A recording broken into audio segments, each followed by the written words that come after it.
Hello, नमस्कार। Class 12th के UP board में या क्लास 12th में एक इम्पोर्टेंट टॉपिक है bore atomic model. Bore atomic model जो कि कई बार एग्जाम्स में पूछा गया है। चलिए समझते हैं कि बोर एटॉमिक मॉडल है क्या। बोर साहब ने रदरफोर्ड साहब की कमियों को दूर किया और अपना मॉडल दे दिया, जिसको बोला जाता है bore atomic model. Niels Bohr suggested atomic model removing the shortcoming of Rutherford known as Bohr atomic model।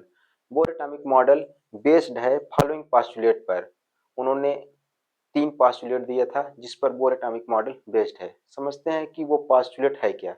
पहला पास्टुलेट उन्होंने दिया था that is bore first postulate. उन्होंने बोला an electron in an atom revolves around circular orbit around the nucleus. The necessary centripetal force is provided by electrostatic force of attraction between electron and the nucleus। कह रहे हैं कोई an electron in an atom revolves around circular orbit या revolves in circular orbit around the nucleus, यानी nucleus के around कोई भी electron circular orbit में क्या करता है, रिवॉल्व करता है। और इस इलेक्ट्रॉन को जो सेंट्रीपिटल फोर्स मिलता है वो मिलता है that is the electrostatic force between electron and nucleus. Electron और न्यूक्लियस के बीच जो इलेक्ट्रोस्टैटिक फोर्स है उसी के कारण इलेक्ट्रॉन को मिलता है centripetal force.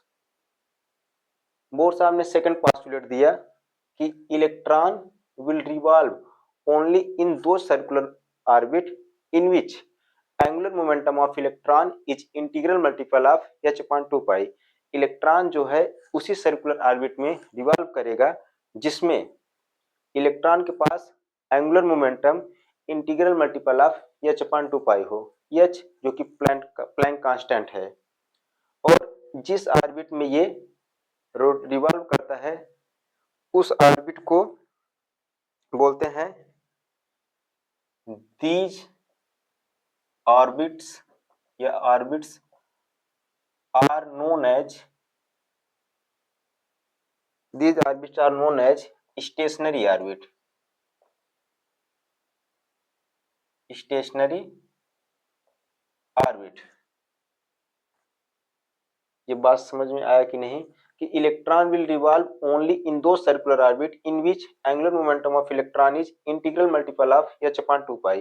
These orbits are known as stationary orbit. अगर हम एंगुलर मोमेंटम को यल से रिप्रेजेंट करें तो L equal to nh/2 pi. Rotational motion में हमने एंगुलर मोमेंटम बराबर पढ़ा है mvr। अगर एंगुलर मोमेंटम बराबर mvr होता है और ये इसके बराबर है तो ये इसके भी बराबर होगा। इसको बोला जाता है this is known as Bohr quantisation condition. This is known as Bohr quantisation condition. एक बात और नोट में बताते हैं और वो बात बहुत इंपॉर्टेंट है।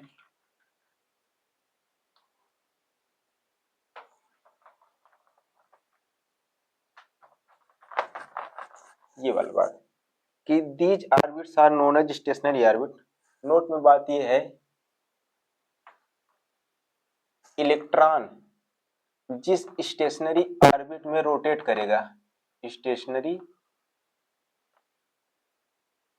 ऑर्बिट में रोटेट करेगा, ये एनर्जी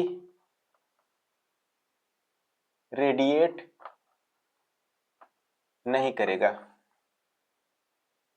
द इलेक्ट्रॉन जो है जिस स्टेशनरी ऑर्बिट में रोटेट करेगा वो एनर्जी को रेडिएट नहीं करेगा। Radiate no energy.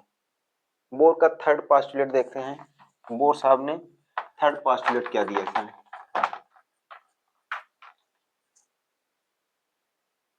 Bore third postulate